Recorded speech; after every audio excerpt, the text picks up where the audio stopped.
Hi everyone, welcome again to machine learning.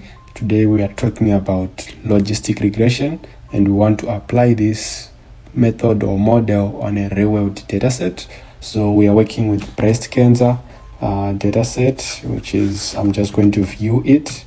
So I'm using view function to view the BC data, which is our dataset that we'll be using today. Right, so we can see we have mean radius, mean texture, mean perimeter, mean area, mean smoothness.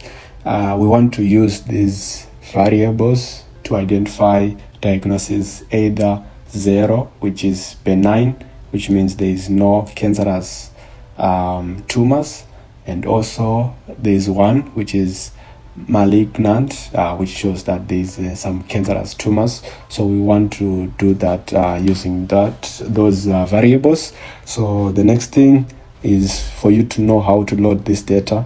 So there are 2 ways. You can use file and then open file, then you locate the dataset. So our dataset is in the description, you can download it. The other way is to use the load function.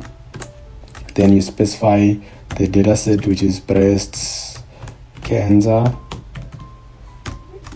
data.rda. Right, so this is the other way of loading the data.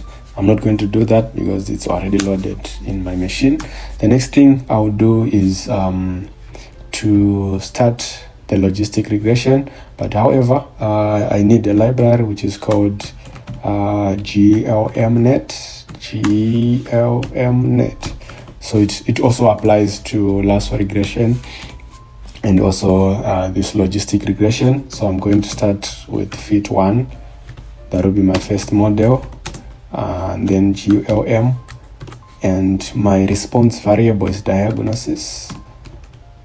Right, and I'm going to do this now. So one thing, that the approach that we are going to take is we want to run this model on each and every variable that we have. So for me to get the right names, I'm just going to say names, then BC data. Right, so I want to run this model on each and every variable that we have. So I'll start with mean radius.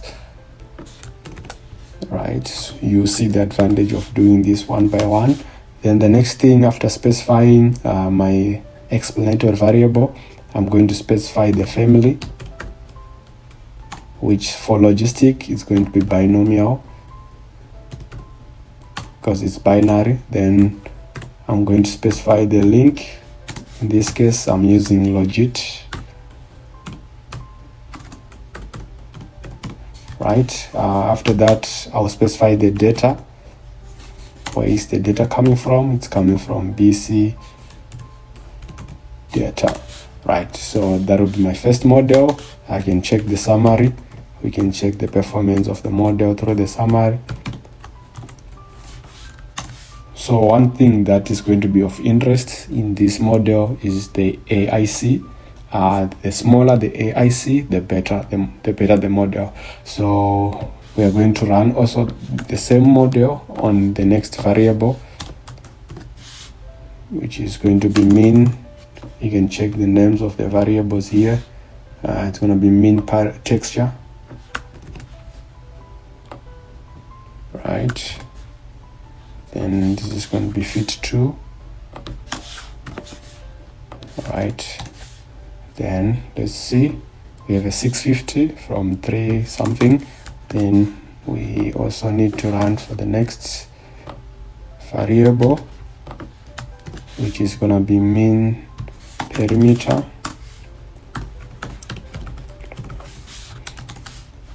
It should be fit 3.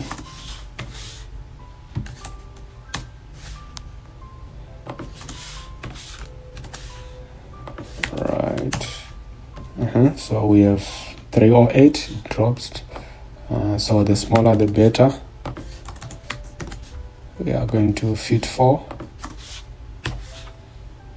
Then mean smoothness.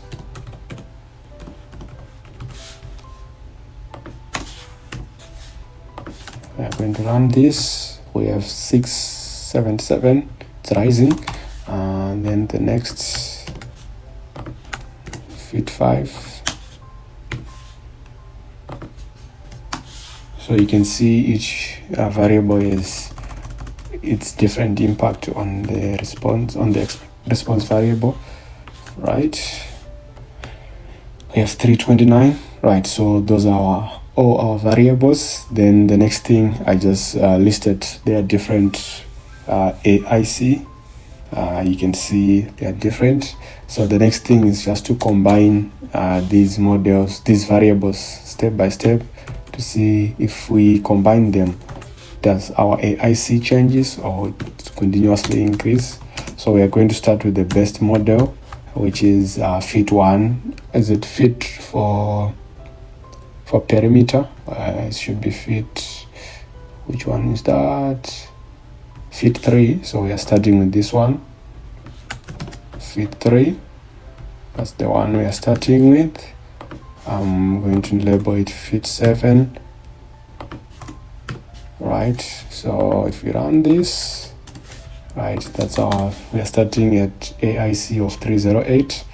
Then let's see if we are to add other variables starting with better ones. So it's now gonna be fit 8, right? So which one do you think is coming next from this list?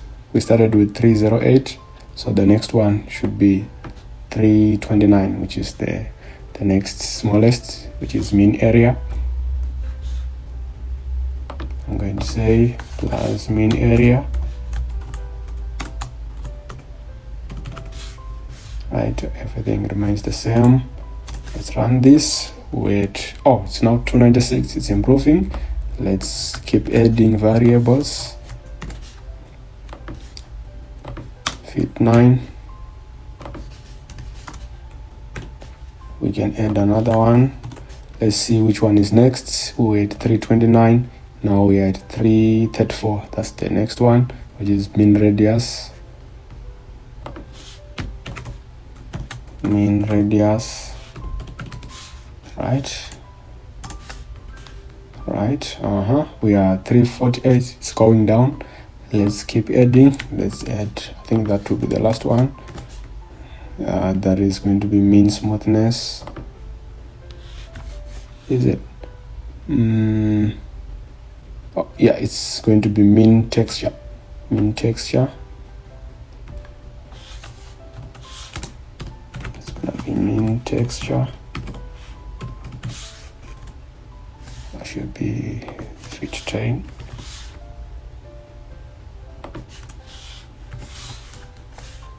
Let's run this. Right, we are at 221 from 248. It's going down. That's good. Let's add the last one. Let's see if it keeps going down, which is now going to be mean smoothness.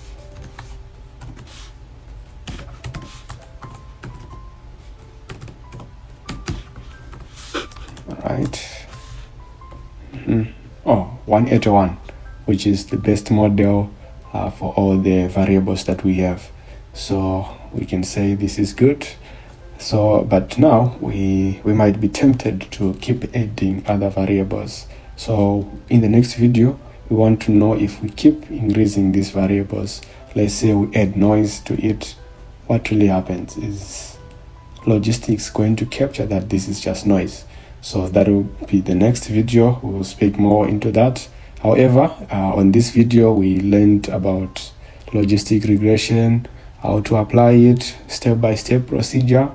Yeah, so that's it. Thank you. See you in the next video.